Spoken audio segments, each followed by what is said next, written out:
Ladies and gentlemen, friends and colleagues, good morning from Hong Kong. Also, good afternoon, good evening for participants from different parts of the world, New York, India, and Indonesia. Welcome to this online forum called Scenario Development Competition Award Presentation Ceremony 2022. And this is Lisa Law, the MC for today. This is the rundown for today. Okay, this is the rundown for today. Now, I would like to invite Dr. Teresa Kong, Director of the Center for Teaching and Learning, to give us a welcome speech. Please, Teresa. Thank you, Lisa. Hello, everyone. Good morning, good afternoon, good evening, wherever you are. Okay, thank you very much for attending this forum. And the issue of academic integrity and ethics is not new to many of us and in higher education, and particularly because of the recent very heated discussion about the ChatGPT as well as the UChat, the AI-assisted thing that makes us more aware of the academic integrity and ethics issue. And actually, this issue can really help us raise or strengthen teachers and students' awareness of integrity and ethics, in particularly in the digital teaching and learning environment.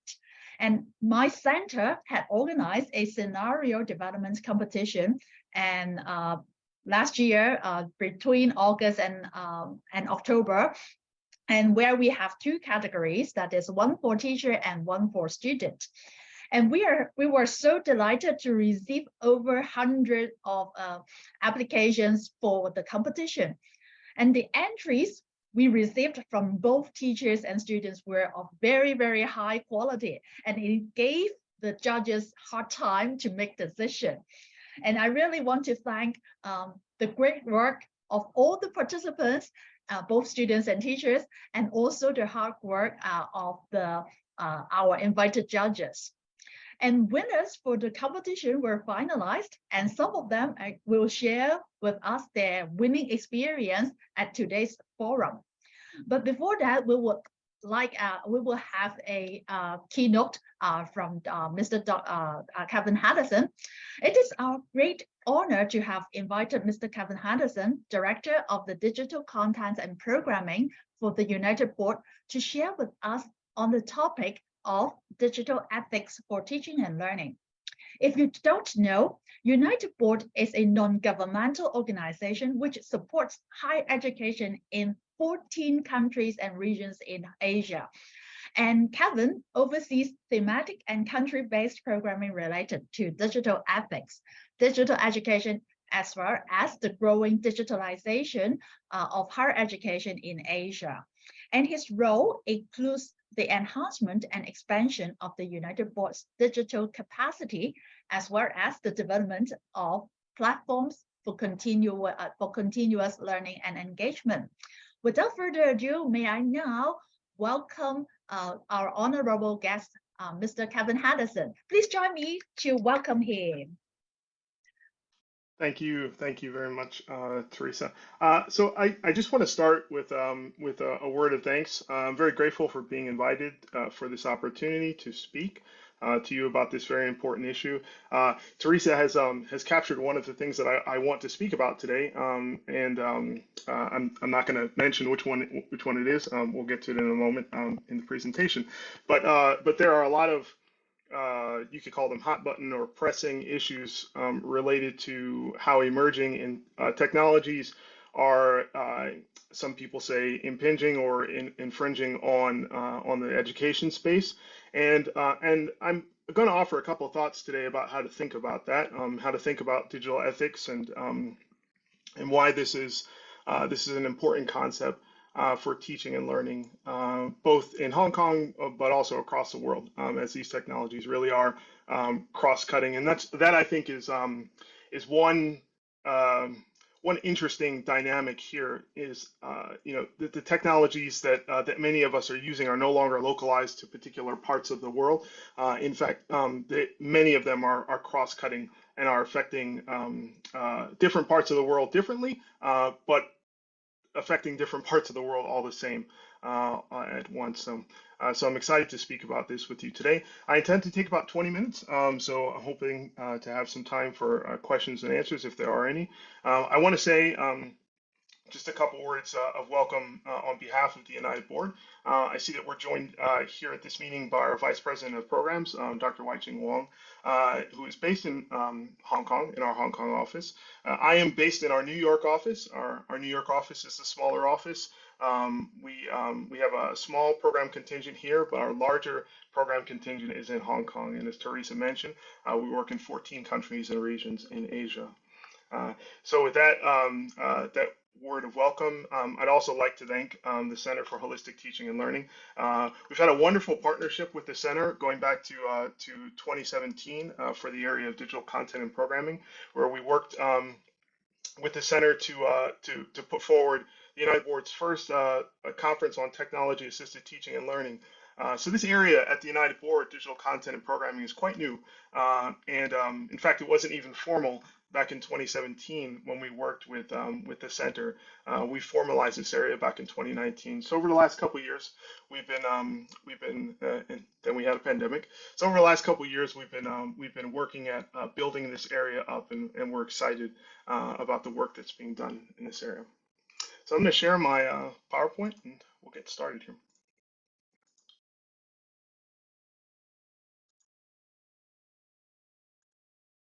Okay.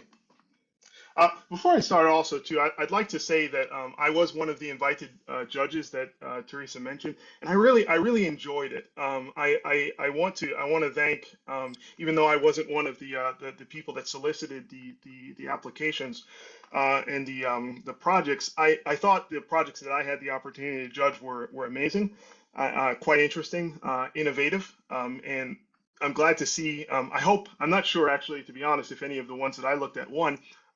But I hope at least one or two did, because they were quite interesting and innovative. And I was really excited to hear that over 100 people applied for this opportunity. That's actually quite amazing. And so it speaks well to people's interest in this area of academic integrity and digital ethics. So I'm hoping to talk about two broad areas today. First, I'd like to talk about what is digital ethics. I'd like to give you a United Board's perspective, and I'm giving you that perspective because I'm speaking from that perspective.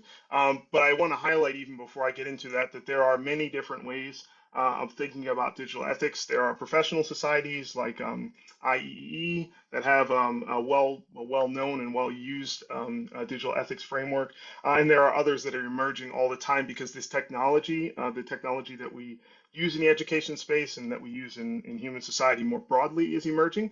And so our thoughts on what ethical frameworks to use are also emerging, which is an important distinction that I hope to highlight in a moment.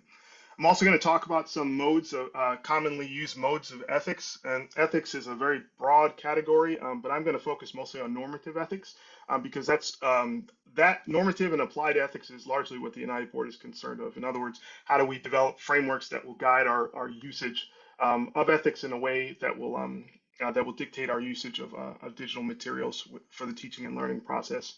And then a little bit about why this area is important. Sometimes when people think about ethics, it produces yawns, or it produces feelings of maybe trepidation or a little fear, like, how do we think about ethics? How do we think about doing the right thing? And I just like to highlight a few areas as to why I think ethics is digital ethics is important. And then the other broad area that I'm going to speak to is this area of academic integrity and digital ethics. The two being not exactly mutually exclusive, but and similar in fact. But for the purpose of our talk today, I'm going to sort of focus on one particular case that has a lot of implications for the academic space. And highlight why this is an issue for students, and also why this is an issue for teachers. And I'm hoping I am bringing more questions than answers, which I think is appropriate. And I'm hoping that it will produce some questions and answers at the end. So first, what is digital ethics? So at the United Board, we define digital ethics as the use of relevant ethical principles, guidelines, and frameworks that guide the use and or the design and use of digital platforms within higher education. So the question you might ask yourself, and that's quite a mouthful of a definition, but the question you might ask yourself are, well, what are these relevant ethical principles and guidelines and frameworks? Who defines these? Who decides these? And I think that's a relevant question, and this is where the broader categories of ethics or broader understanding of ethics help us to think about what defines or what contains these principles and guidelines and frameworks. So at the United Board, we focus largely on applied and normative ethics. And it's from these, and I'll mention a little bit more about our focus, but it's from these these largely guide our thinking about what digital ethics is. And so for some, this may be a little bit of a refresher, and for others, this may be quite new. So I'd just like to spend a moment on these. So these principles. These are how we think about ethics when we're applying it. So virtue ethics, this is always, at least to me, the more complicated type of ethics to explain. I've tried to put it here in a way that would make sense for most people. Virtue ethics is thinking about what a virtual person would be, and then thinking about how that virtual person would act, and then by default almost the actions of that virtuous person, whether that be you or some example in history, is ethical behavior. A common example of this might be, if we look at religion, a common example of this might be Jesus Christ, for example. So most or many people who would believe in Jesus Christ would see him as an ethical, or see him as the epitome of ethical character, moral behavior, and so on. So imitating the life of Christ would be to have ethical behavior. And any actions that you would take as you're imitating the life of Christ would be ethical. So when people talk about virtual ethics, they're thinking about ethics applied in this way. And how this relates to how we think about ethics in the education space largely has to do with character development and programs or teaching or those sorts of things that focus on character development and developing students' character and even developing our own character as teachers.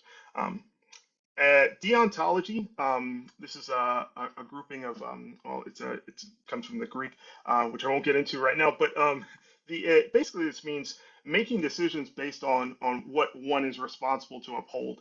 I put a common way of thinking about this in the academic sense is that we should, for example, we should not plagiarize because there are academic policies against plagiarism. So we don't plagiarize because there's a rule against it. Another way of thinking about this is that we don't break a law because the law exists.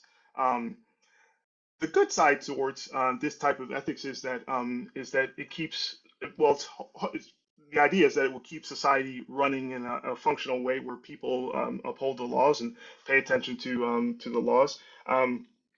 A negative way of looking at this, say in the tech industry sense, is say technology companies creating an AI system, and the perspective that they can use, if it's solely deontological and not based on any other kind of framework, the perspective that they can use is that, well, if we create this AI system and it doesn't break any laws, or its usage doesn't, or the way that people use it doesn't break any laws, well, then it is moral. It is good. There's nothing wrong with it because it's not breaking any explicit laws.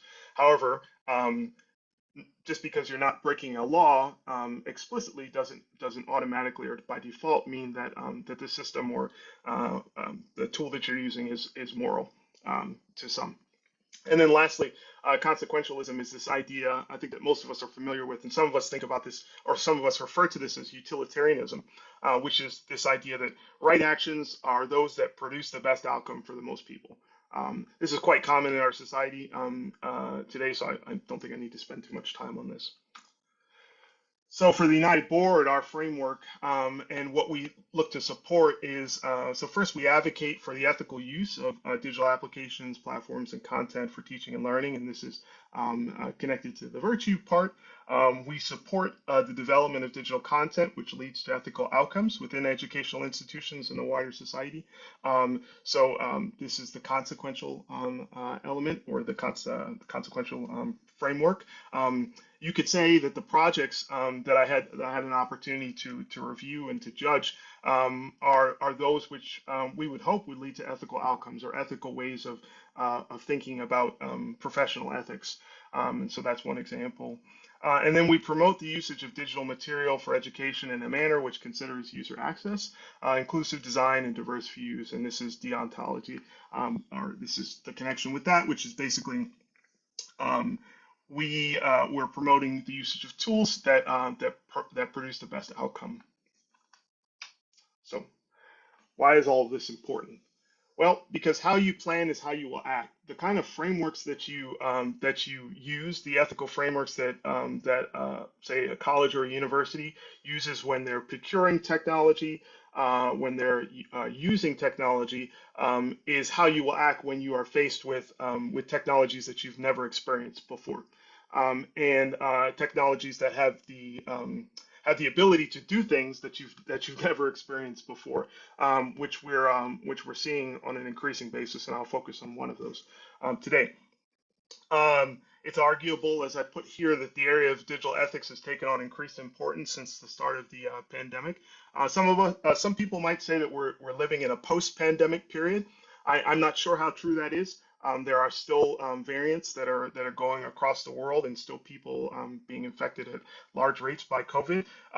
But for sure, we are in a period where a large portion of the world has learned in many ways to live with the COVID-19 pandemic, which is in some ways a good thing, as people begin to resume activities that they were doing before. One of the things that there were a lot of things that were said during the pandemic, especially when the teaching and learning process went to mostly digital means and digital modalities. A lot of people were saying, oh, education is going to radically shift. We're never going to go back to in-person, even though, the COVID pandemic will break eventually. These things, these ways of teaching and learning will hold on. Again, I'm not so sure how much of the truth that is. But one thing that has happened in that time that we've seen is the very quick learning curve that most of the world went on when it comes to the usage of technologies, and also the sort of, I guess the best word to use would be how overwhelmed people felt, and how overwhelmed people were by how much technology they had to use, and how important all of a sudden technology became to doing things like teaching and learning that they had never thought about integrating technology into. And so, since this period, as I note here, many colleges and universities have encountered an evolving series of ethical dilemmas and challenges, and this is an important distinction, because the ethical challenges and dilemmas that schools are facing are not static, in the sense that we're not easily able to say, well, there are 1, 2, and 3 main ethical dilemmas that we're facing at this moment, because these shift, and they're shifting year on year, sometimes month by month, sometimes emerging technology by emerging technology. And these dilemmas and challenges are largely centered around academic integrity, or in other words, as Teresa mentioned at the beginning, many of these technologies largely affect academic integrity. Especially many of the emerging technologies that we're seeing. And so, going back again to what I mentioned here in the beginning, is how you plan is how you will act. The more that schools have available to them, or the more that schools are thinking about what ethical frameworks that they're operating with, how they will use technology, how they will react to emerging technologies based on their ethical framework, the more prepared I think we will feel as we encounter more and more emerging technologies. So before I move to the next slide, I'd like to say that as I was putting this together, I was thinking about academic integrity and how to define that. And to be honest, the next slide that I was going to talk about here was going to be, well, what is academic integrity, right? Continuing the theme of questions that I've been raising here. So before I did that, I sat down and I thought about, well, what is it? What actually is it? I went and used something that or I went to use an example of something that I think highlights how tricky this issue can be. So we'll look at this.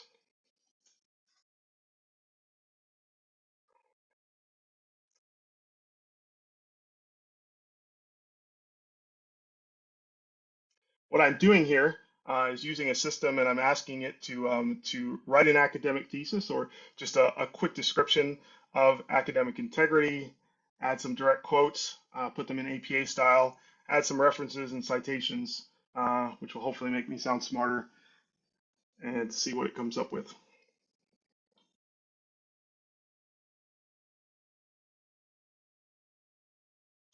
This system, for those of you who are maybe not aware of it, is the GPT-3 or the Chat GPT system, which is commonly being talked about today, and which Teresa brought up. And I wanted to highlight its use here as a case for this issue of academic integrity, and just to raise some questions. I'll let it play out just for another couple seconds so that you can see how this tool works. And there's a slight delay here because of the PowerPoint, but I can assure you that this works very fast.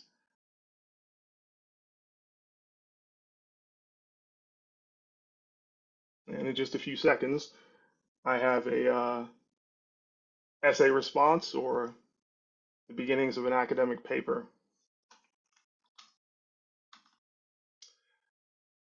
And so here I'd like to just talk for a few moments about some of the pressing issues.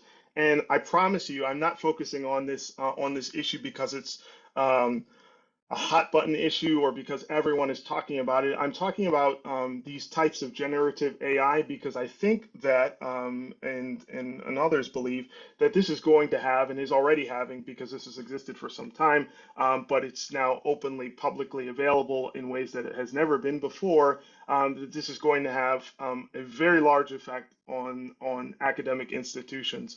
And basically, what, if you're not familiar with what that system was, it's a type of generative AI. The one I was using was called GP3. It's created by OpenAI, which is it's artificial intelligence technology firm that was started. The start of it was contributed to by Elon Musk and others, although he's no longer as centrally involved with it now.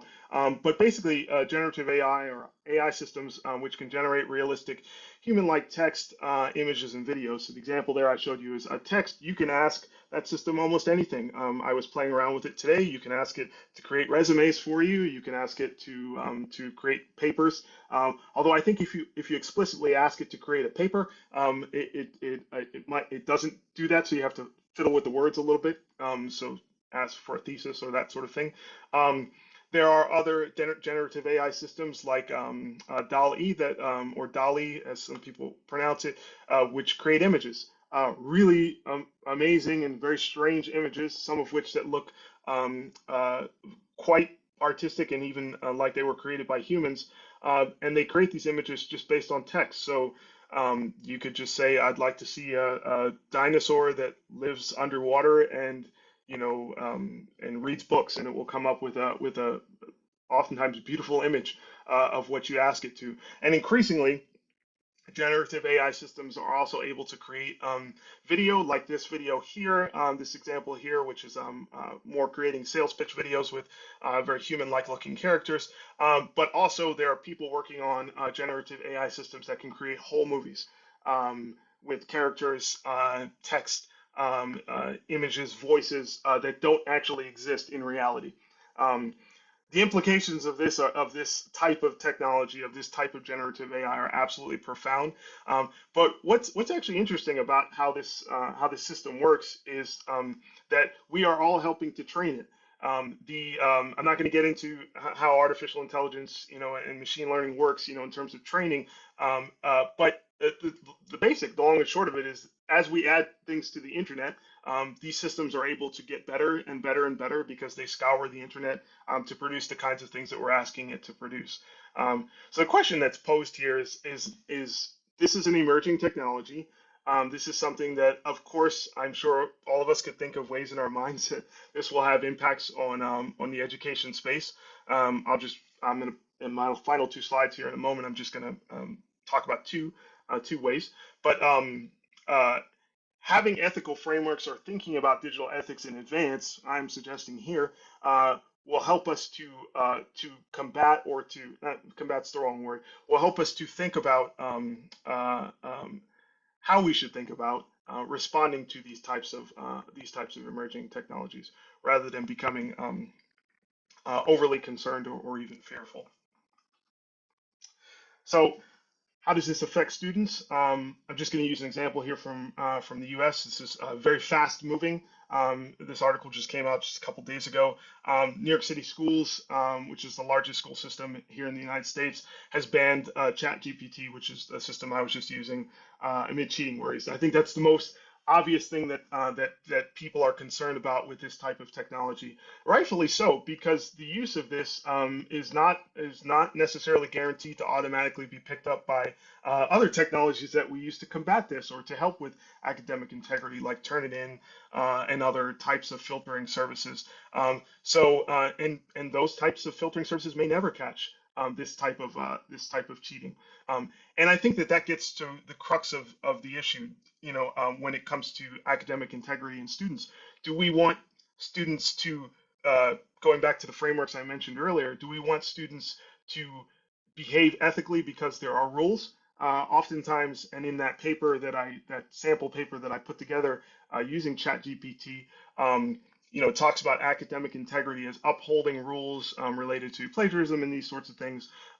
But as educational institutions, do we want students only to have integrity when it comes to academics because there's rules, or do we want to help students to build and develop their character so that they, even knowing that there are rules and knowing that there are systems like this that exist, and that really could help them to do incredible work undetected, at work that's not truly their own? Um, do we want to focus on helping them to develop their character, so that they would choose not to do that kind of thing with these technologies that exist? These are questions I think for educators and administrators today. A stickier question here, I think, is how academic integrity issues affect teachers. This is an article that came out actually mid last year from Scientific American. It was kind of put together in sort of like a joking type of way. The authors here put together an academic paper using ChatGPT, and they asked it to write about itself, which I replicated using the system, and it actually writes a pretty convincing article. And then they submit it to an academic journal to see if it would get published, which I don't know if this is the first test case. I'm sure there have been others, but it provides an interesting case to see, if it's possible to present or to develop papers as a teacher, who is pressured to publish, and who is maybe having issues pressing you to publish because of tenure and other things. Is it possible to use systems like this? And is it right, more importantly? There were a lot of questions that were raised in this article that frankly brought the issue to almost a stalemate, as in we're actually not sure whether or not this is a right thing or a wrong thing, using a system like this as a teacher. The authors here were talking about putting this paper together and saying that they were using the system to create a first draft. So if you create a first draft of a paper in a discipline that you're working on, is it plagiarism? Is it wrong? Are you plagiarizing when you take other people's work, people being humans, or are you plagiarizing when you take AI's work? The authors were asking the question of whether or not, if they wanted to be transparent, how do they even put the AI as the first author for the paper? Is the AI qualified to be a first author? In that, is the AI, a conscious system or a conscious person? So it raised a lot of interesting questions that I think are important for us to think about as we think about academic integrity, our own selves as educators, and the implication of emerging technologies for students and for teachers. So I'd like to end here. I raised this as a brief case, hoping just to spark maybe interest or curiosity as to where these issues related to digital ethics are going, and why it's important to have ethical frameworks in advance, and how the United Board thinks about digital ethics and the framework that we use. I'm happy to take any questions that you might have about this issue or others, or things that we're working on at the United Board, and even things that we're working on with Hong Kong Baptist University related to digital ethics. So thank you very much. Thank you, Mr. Henderson, for very useful information about all this digital ethics. So what can we do about it? How to avoid all this? Are we going to stop all these AI tools? Perhaps not. Any suggestion from you, Kevin? Well, I think so that's one of the main reasons why I wanted to end where I did, because I think that I often I watch a lot of webinars and a lot of talks on this topic. In fact, just today, as I was thinking about this talk tonight, I was listening to a podcast on AI, and the podcast was by some futurists who are also AI specialist, and one of the things that they were saying is that how how how how bad it is to come up with conclusive ways about how you can solve, or mitigate, the challenges that are in front of you, or that AI uh, produces, I guess, and that a better way to think about, how to think about these issues is to ask, well, what frameworks guide our thinking, as we're developing AI systems? What frameworks guide our thinking as we're using AI systems? What principles and guidelines do we hold firm to, and what principles and guidelines are we willing to adjust? I think thinking about this issue in a framework type of way helps us to think about these challenges in a way that it almost becomes digestible rather than overwhelming. Yes, sure. Yes, right. Because of time, we can accommodate one or two burning questions from the floor. Any burning question for Kevin? No? From the chat. Oh, Lisa, I have one. Oh, yeah. Oh, yes. Oh, yes. Yes. Casey. Yeah. Casey asked, yes. In this digital era with ever-changing technology, would existing or conventional category of academic misconduct need to be re-examined? What do you think, Kevin? Yeah, because No, please continue or elaborate. Yeah, I think you can see the AI is such advanced, so they can change the way to distort something or fabricate something. So shall we re-examine our existing category or existing scope of the usually we classify our academic misconduct into, for example, cheating, fabrication, falsification. Shall we re-examine or review or to meet the new phenomenon? That's my question, because our technology is so advanced, as you display. Yeah, just my burning question on that. Yeah, thank you. Mm-hmm. Yeah, I think this is a great question. I think this goes back again to what frameworks are you approaching this issue with? I think if you're thinking about this from a deontological perspective, and if that's the kind of ethics that guide your thinking, then yes, then maybe we need to look at policies. We need to perhaps do what New York City is doing, which is banning certain types of technologies or making it very explicit that the use of certain types of technologies is plagiarism. Right now, I don't know of many schools that make that explicit, especially for these emerging technologies, and say that the use of this is in fact plagiarism, and so on and so forth. That's one way to look at it. Another way to look at it is to revisit in a different type of way, maybe from a more virtue type perspective, and to say, why are we asking students to write term papers? What is this term paper producing?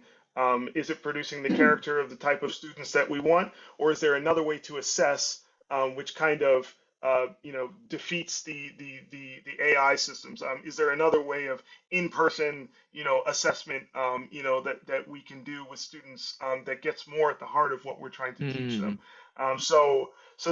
These are just two different ways just that I could think of, that we might approach this issue. Thank you. Okay, thank you very much. Yeah, if you want to have more questions for Kevin, you can by all means post via the chat. Right, now I need to move on. Before we go to the exciting part, the award presentation and the award winners sharing. I would like to thank Kevin Burns. Oh, Kevin, thank you. I would like you to switch on your camera to take a photo, group photo, please. Yes, switch on your camera. Yes, please. Okay, okay. I love to see all the faces. Okay, any more? Yes, more. I think more is coming.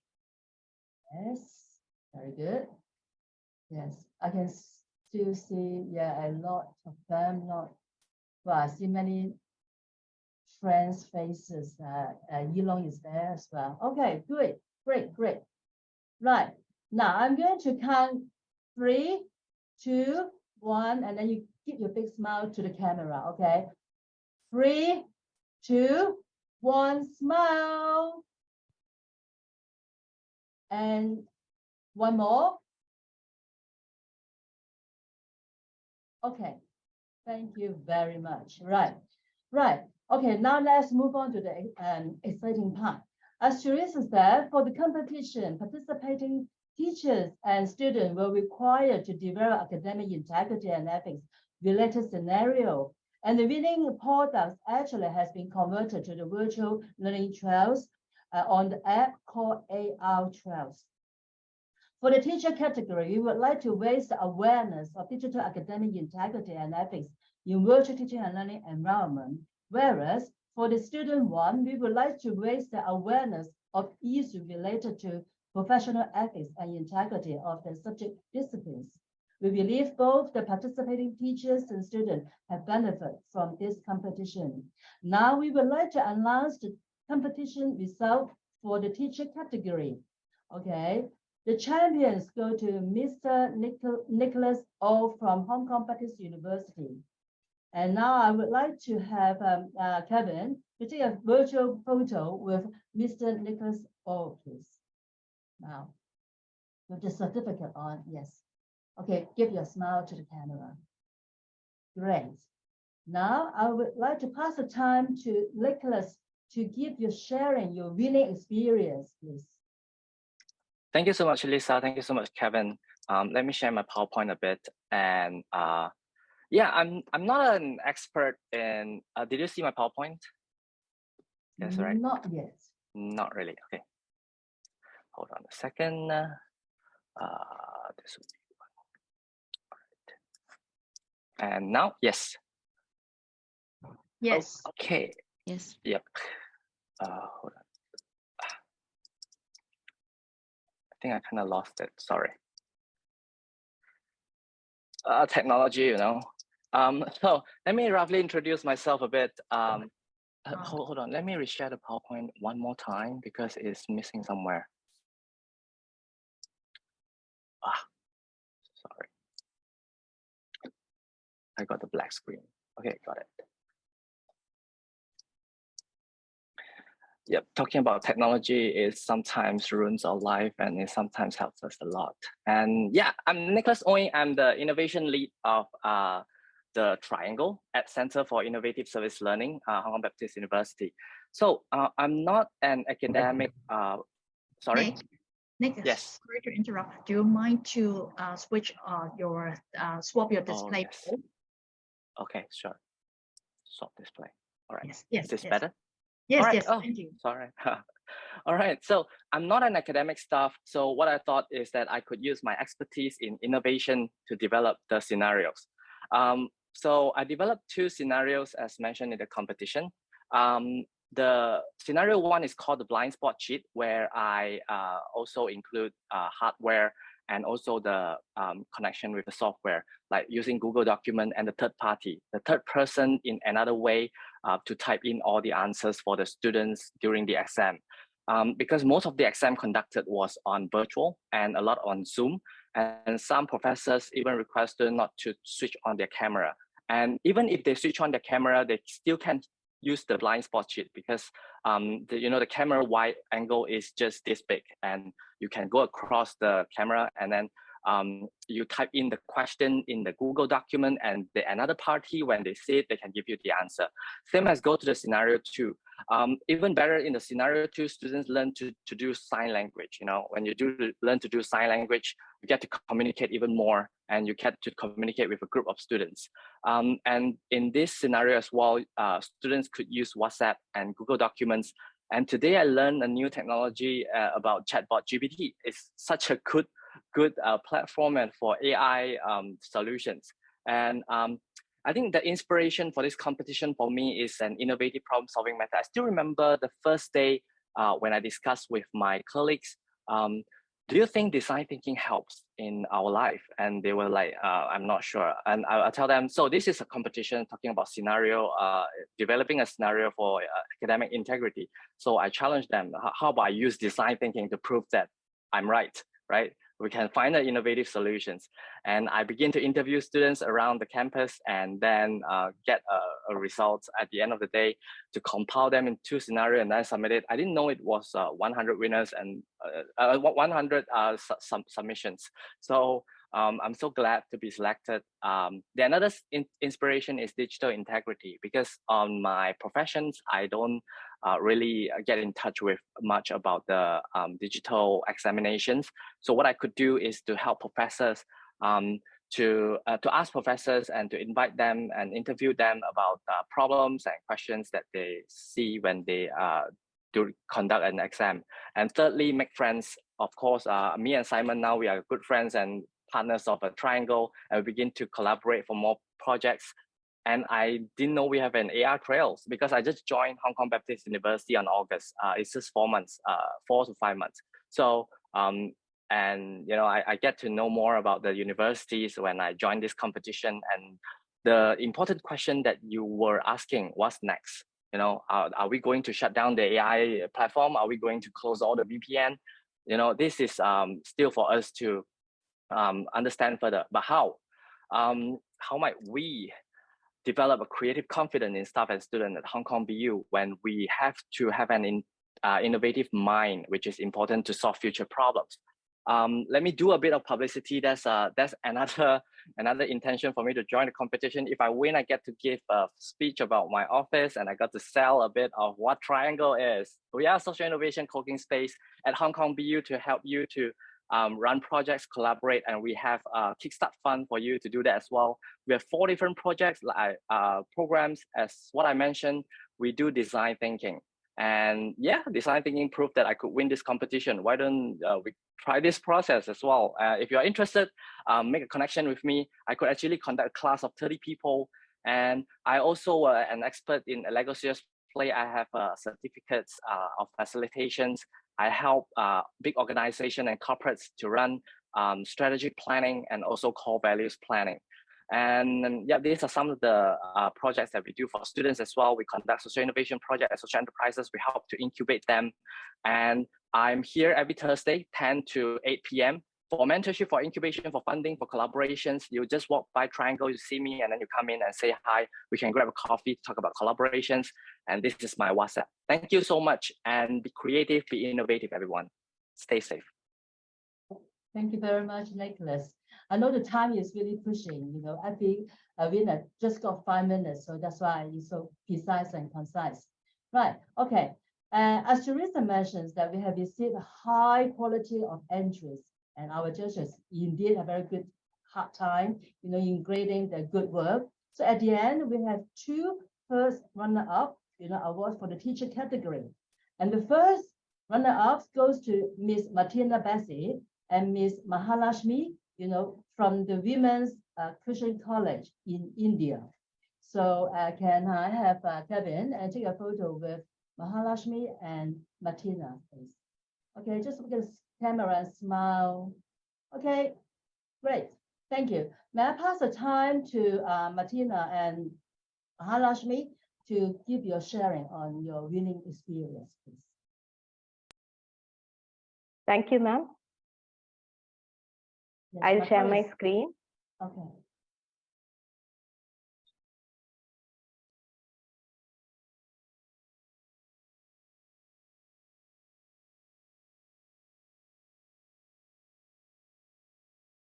Hope you can see my screen now. Yes. Is it visible? Yes. Yes. Yes. Yeah. Thank you so much for organizing such a thing, and definitely a ceremony like this for us to express our views. We are really privileged to participate in this event from India. So myself, Martina, and Ms. Mahalakshmi, together as a team, we participated in this event. So the title, I'm just starting with the title. We have entitled our scenario as Court of God.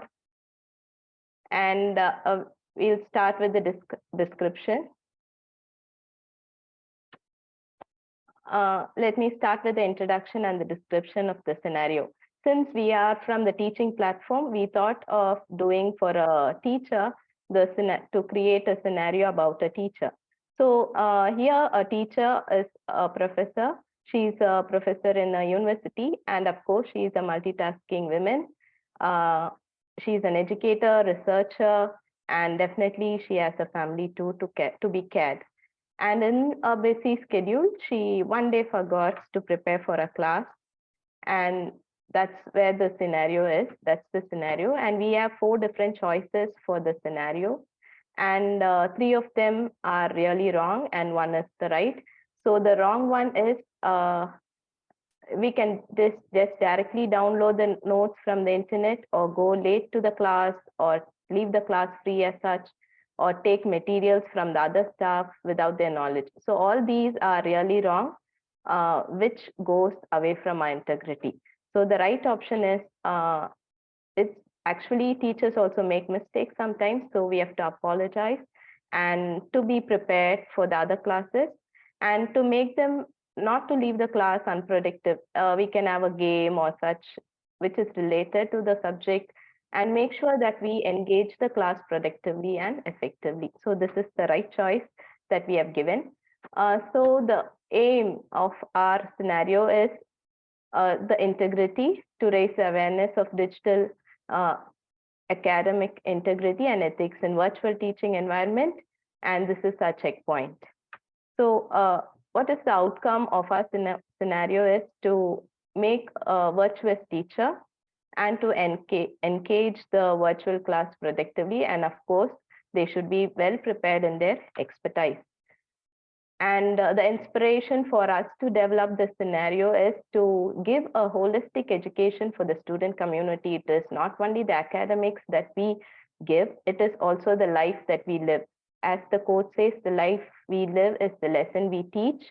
So more than the academics, we thought of concentrating on the way that we live, all the virtues that we pass on to the student community. So this is our only great inspiration that inspired us to do the scenario.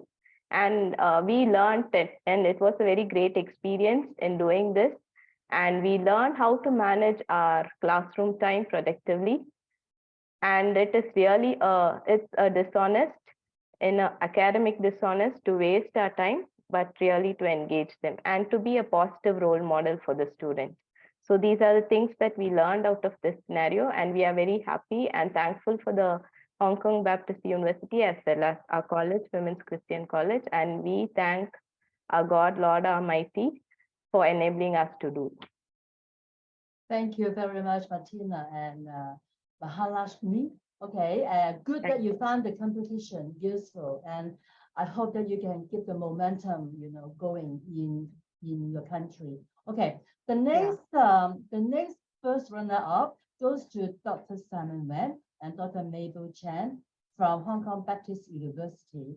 So can I have Kevin to take a good photo with Simon and Mabel, please? Thank you. And Kevin, not yet? Okay, right. And now, can I have Simon and Mabel to share your experience, your winning experience with us, please? Sure. Yeah, my colleague Mabel will share the screen. It's our pleasure and honor to join this competition and also win the prize. So Mabel is going to very briefly talk about how we designed scenarios and some of the lessons we try to convey to the students, and then I will do a little bit reflection afterwards. Mabel. Yes. Thank you. Thank you. We are very glad to receive the award. So in the coming 5 minutes, we're going to share briefly our experience and also our reflections. Now, so as you can see here, we focus on 2 digital tools. So we focus on how 2 digital tools can be used ethically. So they are Google Translate and a paraphrasing tool called Qboard. Now we chose them because they are popular tools. They are popular with students. Now, but it seems to us that both students and teachers may not be too clear about whether these tools should be used or when they should or should not be used. So that's why we want to prepare some scenarios on the use of these tools and consider some key questions. Now, for example, how can we use Google Translate ethically in academic writing? Can Qboard help us write better, or in what way? Now, so you can see an example here. So there are different options for Rachel to consider. So for example, can I write the assignment in Chinese and then submit the English version created by Google Translate after some editing? Can I use Google Translate to access the Chinese translation of a research article in English to explore the research literature? How about writing some text in Chinese and then take a look at the English version generated by Google Translate to identify useful sentence patterns, vocabulary that we may not be able to use independently? So we assure that this is also the dilemma faced by our students.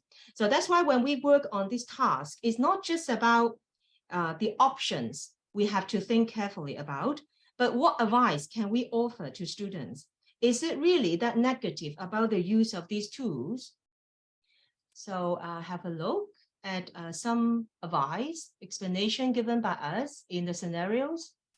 So, so can we write the assignment in Chinese, submit the English version created by Google Translate? This is unacceptable.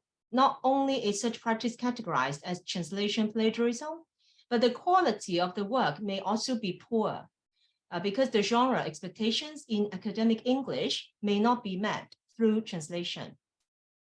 So how about using Google Translate to access the Chinese translation of a research article in English to explore the research literature? This is not encouraged. While studying in an English-speaking university, students should take the opportunities to read extensively in English to develop their reading skills. So instead of relying on Google Translate to read in one's native language, students should learn to process information strategically, and they need to decide which text should be skimmed, should be approached, which text deserve full attention. In doing so, they should be able to read more effectively, etc. So this is the advice we offer, the explanation we offer. So Simon will summarize the approach we use when offering advice and explanation. So Simon, over to you. Thank you, Mabel. Yeah, I guess I don't know if we're running out of time, but I think the general principle and kind of the guideline we use, the guiding framework for us to develop a scenario is that we want to take a more positive and liberal views on digital tools and also regarding plagiarism in general, because as language teachers, or probably all the university teachers know this, each university has very strict honor codes. We always warn students that plagiarism is academic crime. You can't do this, you can't do that, don't, right? So that's kind of a general approach that we take. But my message here is hopefully I can, just like a call for action, also share with colleagues, is that I think we can probably take a more positive view, especially when we have new technologies these days. I think Kevin shared this as well. What should be the framework for us to think about all these issues? And we talk a little bit in the chat room as well.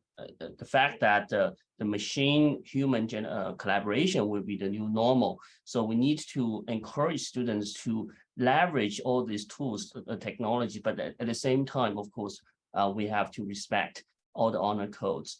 So I think that's the kind of the growth mindset we try to advocate when we build the scenarios. My guess is that that's probably something the judges would recognize and appreciate. All right, so next slide, please. And just very briefly, I want to do a SWOT analysis. I think our strengths is that we are language teachers. We spend a lot of time helping students with academic writing.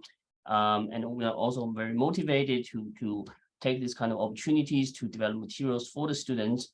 I think in terms of weaknesses, I think the multi-model design to use images and pictures and all kinds of, not just plain text to convey messages, that seems to be our limitation. So I do hope that CHTL, Teresa, Lisa, you can provide more opportunity and resources for us to develop this kind of a new literacy and skills so that we can build more visually appealing and interactive materials for the students. And in terms of threat, I think officially we still don't have a very clear guidelines for new technologies, how students can use them ethically.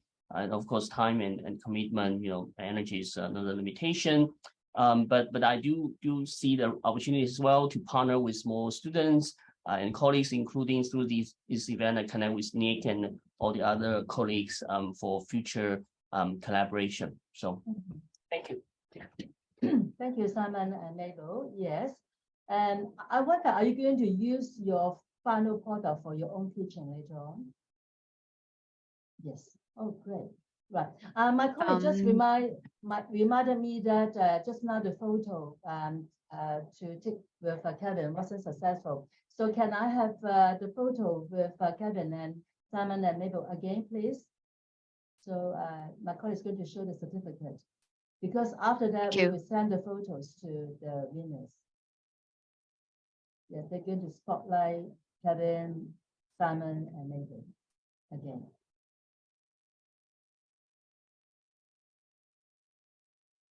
Is that okay, Michelle? Are you going to spotlight them? Yes.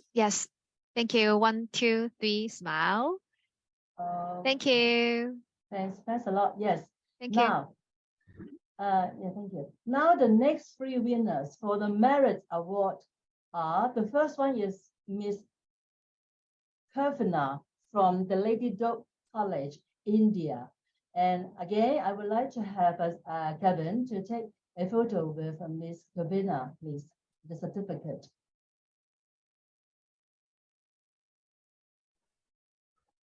Is that 1, 2, 3, smile. Thank you, Kevin and Kavana.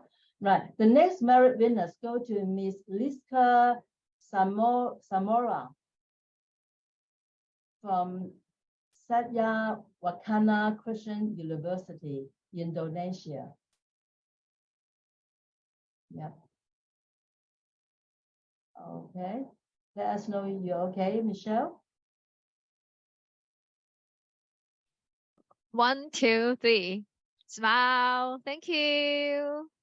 Thank you, Lisa. And the last merit winners go to Mrs. Elizabeth Thomas from the Julian Christian College, India. Okay, let's smile. 1, 2, 3, smile. Okay. Thank you. Many congratulations to all the winners for the teachers category. And now we would like to announce the university prize. This is the prize for the institution which has the highest number of shortlisted teams. And it goes to the Julian Christian College, India. And we are so happy to have invited Professor Sijin Paul to represent the college to receive the certificate. So may I have Kevin to take a photo with Professor Paul, please? Okay, smile. 1, 2, 3. Thank you. Great. And I know Professor Paul is going to have a few words about the experience on this competition. Professor Paul, please. Hello. Greetings from me and Julian Christian College to all. Let me express our profound gratitude to allow us to participate in the scenario development competition on the topic awareness of academic integrity and ethics in higher education. It was indeed a thrilling experience to all of us from our college to participate in this event. The competition was very well organized. It was very well notified with suitable help files, help videos, and it was very user-friendly to upload the files. All the procedures were very well communicated right from the starting to this award distribution ceremony.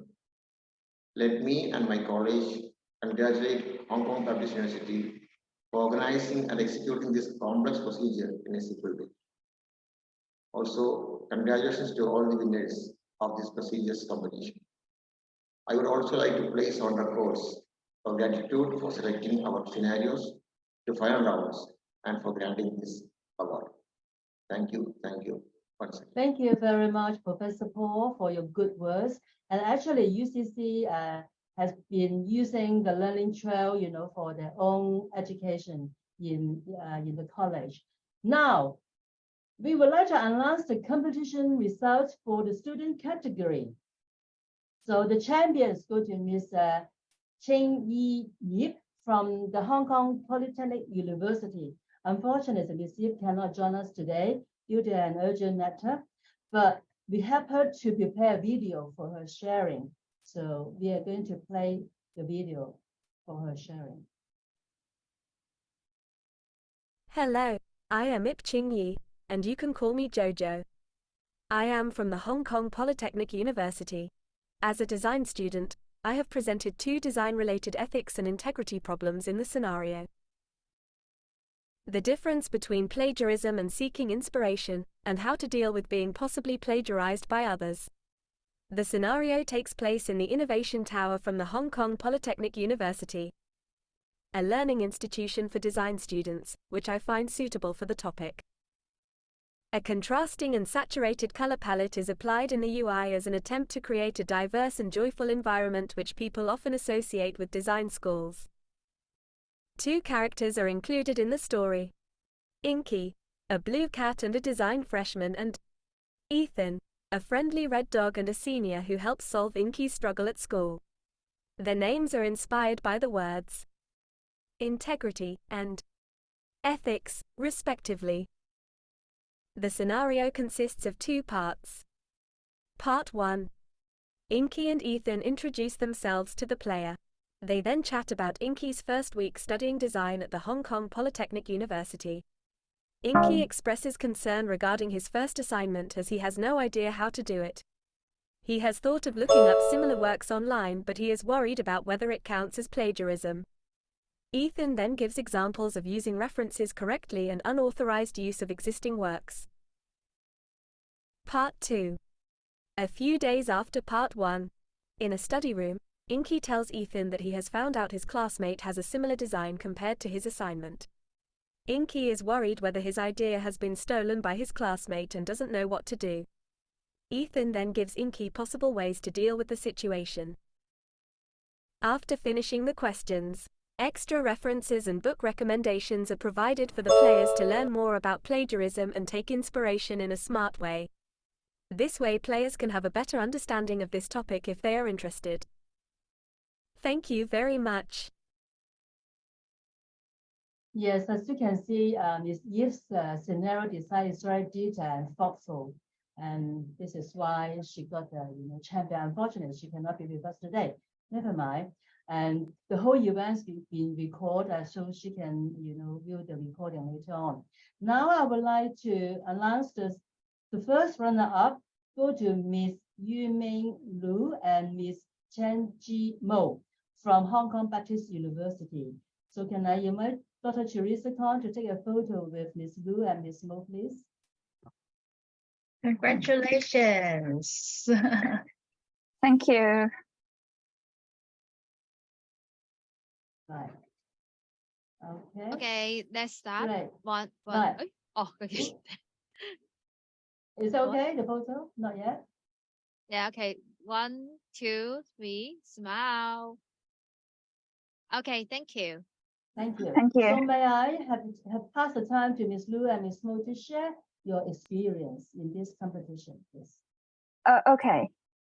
So let me share my screen.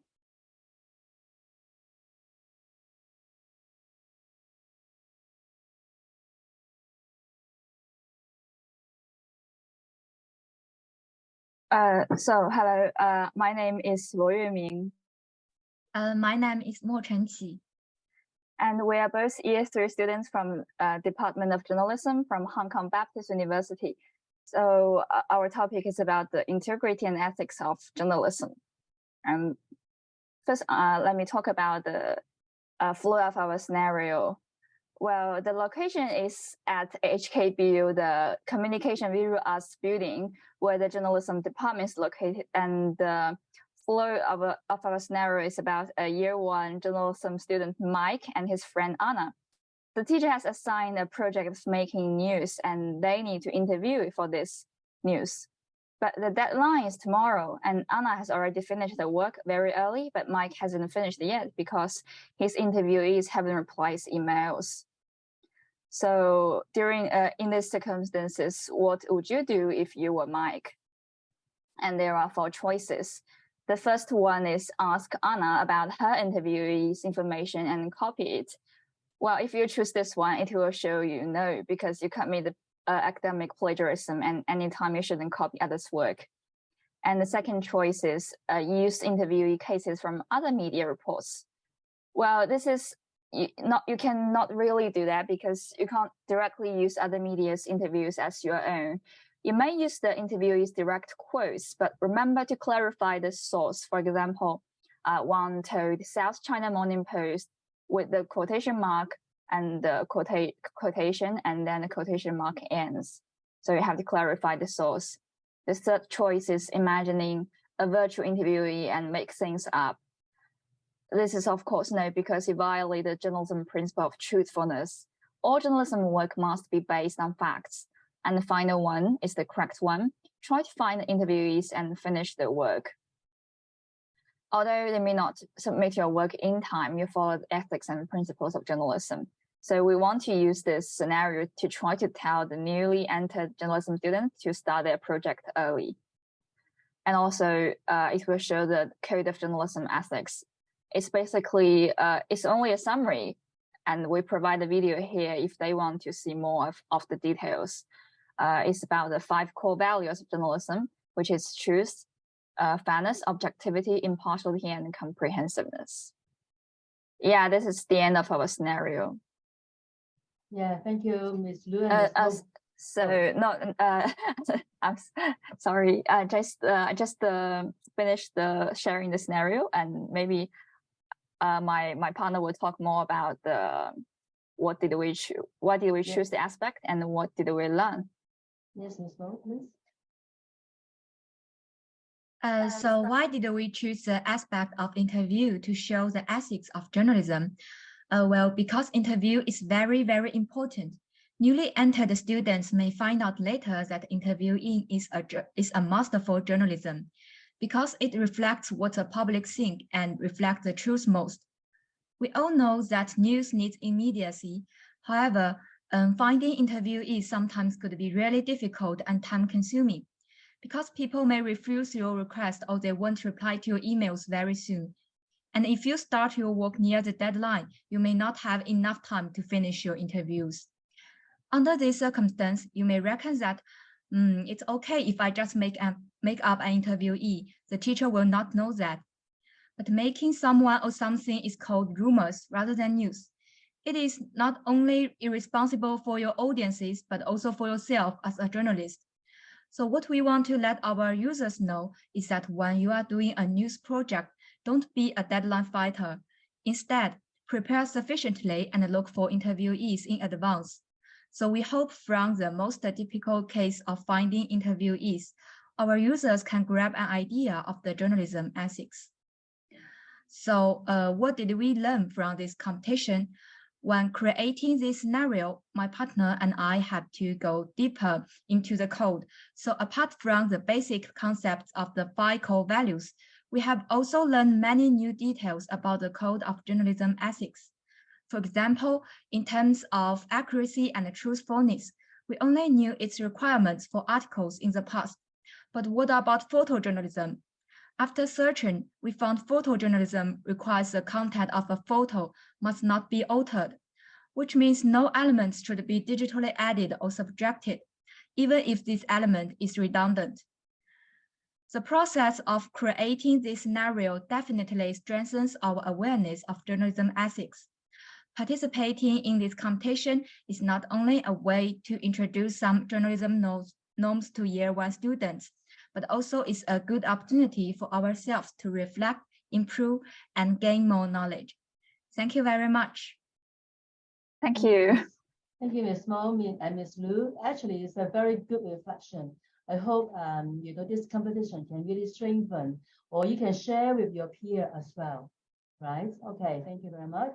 Now, the second runner-up goes to Ms. Ho Yin Chen from Hong Kong Baptist University. Ms. Chen cannot join us today, but she has prepared a video to share her winning experience. We're going to play the video. Hi everyone, I'm Chen Ho-yin from the Hong Kong Baptist University. First of all, I would like to thank the organizer for organizing this contest. While preparing the content for this competition, it has greatly strengthened my awareness of the issue related to the ethics and integrity of my discipline. I'm grateful that the content I prepared was found useful, and thanks for selecting me as one of the awardees. In this presentation, I would like to introduce my scenario flow and describe the expected outcome of my design. As this competition requires us to design scenarios that's about integrity and ethics of our own discipline, and the program I'm studying is related to artificial intelligence, so I designed a scenario about the AI discipline, focusing on the use of data in training AI models. Recently, more and more powerful AI tools are launched and common for the public use. You may have probably heard about some of the tools that show on this slide. They can generate text, image, and code automatically according to user input tests. But it also raised some controversial debate on a number of ethical problems. For example, the recently goes viral AI chatbot, ChatGPT.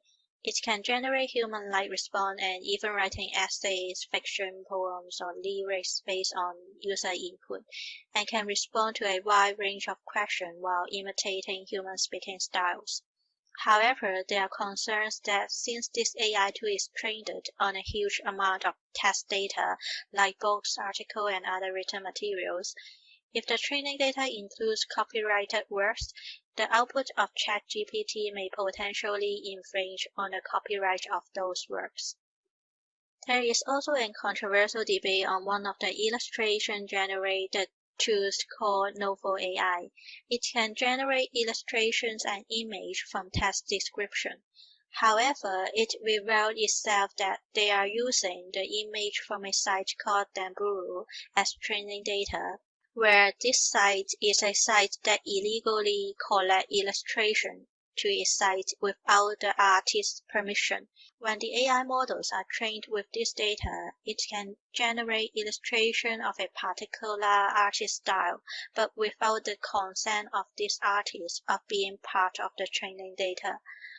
If you click into this thread, you may find a lot of comments that is saying that this act is unethical, plagiarism, and copyright infringement. Training an AI algorithm with good accuracy and prediction weight requires a tremendous amount of data, and as you can see from the examples above, this creates a number of ethical concerns when using the data to train the AI model. Improper use of data may cause copyright or privacy issues. In view of this, I focus on this copyright and privacy issue in the scenario I designed.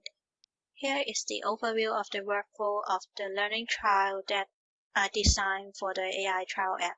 I hope it can raise user awareness of copyright and data privacy issue when training AI model after they have gone through the 4 questions in this scenario. Now I will show you each of the questions and options in my scenario below. Here is the home page asking whether you have thought about, are you ethically sourcing training data for your AI models? Then it goes to the first question asking if you can use the data that is publicly available on the internet to train your model with free options. If the user chooses the wrong options, it will have a red cross on the page with a detailed explanation. Then they need to click the back button to answer the question again. If they answer it correctly, a next button will appear on the bottom right corner. Allow them to the next question. For this question, it aims to raise user awareness of the copyright issue when acquiring data online and learn a type of safe-to-use data source, which is the open data. For the second question, I used the painting image Mona Lisa as an explicit example to test the user about what they have learned in the previous question. If they click into the link on this page and look for the license term, they will find that this image is under public domain, which can be used for any purpose free of charge. So they will not violate copyright law and do not need to pay to use it. This question also aims to let the user know one more safe-to-use data source, which is the Creative Commons License 0 under public domain. Then it comes to the third question, asking whether they will acknowledge the data creator when using others' data. It aims to develop their ethical practice of giving proper credit and citation to the data owner, telling them this practice is beneficial for both data users and the data producer during the scientific research process.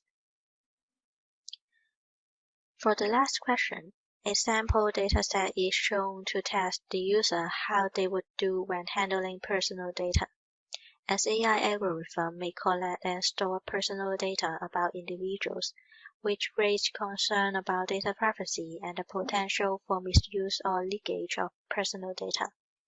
This question aims to remind users to pay attention when handling this kind of sensitive data and develop ethical data cleansing practice. Finally, a page that concludes the main points that derive from the 4 questions above is shown on this page. Users can click the home button in the middle to pay through the question again if they want. So that's a quick look through on the scenario I've designed. Welcome to try it after it's uploaded to the AI trial app later. Thank you for listening. Thank you, Ms. Chen, sharing video with demonstration. Very good work of you. Right, now next, we would like to announce the 3 teams and winners for the Merit Award. The first one is Ms. Yi Shao from the Hong Kong Polytechnic University. And the second one, second merit goes to the team of 3, Ms. Yik Ching Sarah Sun, Ms. Kim Kit Lin, and Ms. Yun Tong Ho from the University of Hong Kong.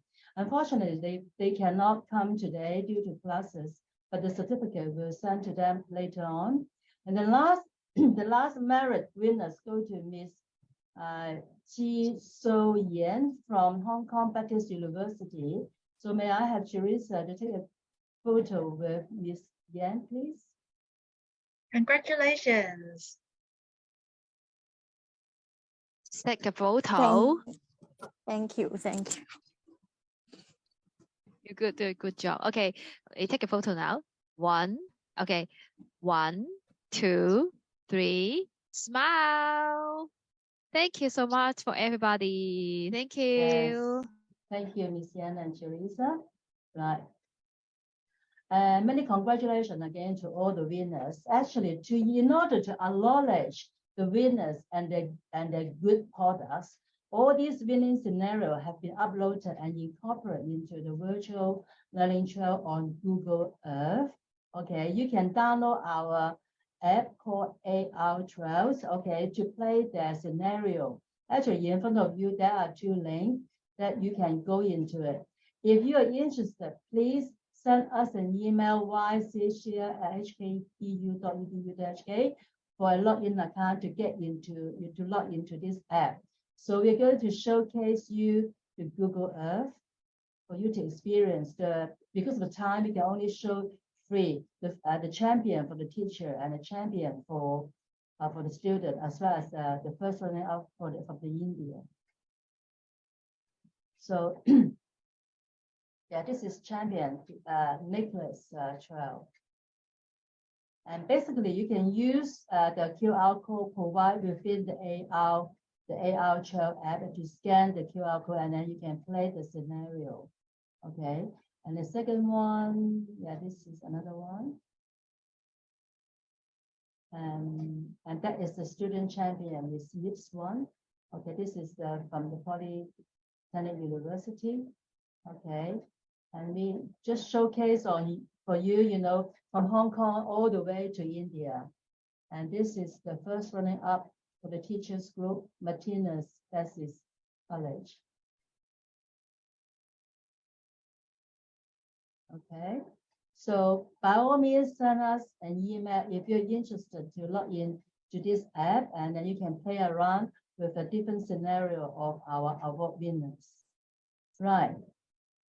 Last but not least, please scan this QR code in front of you, for our evaluation.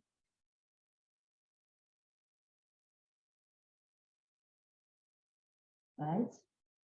Okay. And many congratulations again, to all the winners for your hard work and your commitment for this competition. And thank you so much for your participation in this event, particularly Mr. Kevin Henderson, for your inspiring sharing the tips that we're going to work with Kevin, for the course, isn't it, Kevin? You can, give us some tips for the course that we are going to work on, for your inspiring talk, and thank you so much. And that is the end of this event. And if you would like to stay on to ask Kevin's question, please feel free to stay on for a little bit while. So thank you very much. Yes. Thank you very much for all your participation and great work, all the winners. Great work. I learned a lot from you. Thank you so much. Thank you. Thank you. Please feel free to stay behind. Thank you, everyone. To chit chat with Kevin and Teresa and the other winners. Yeah, thank you, ma'am. Thank you. Thank you, Elizabeth. Thank you.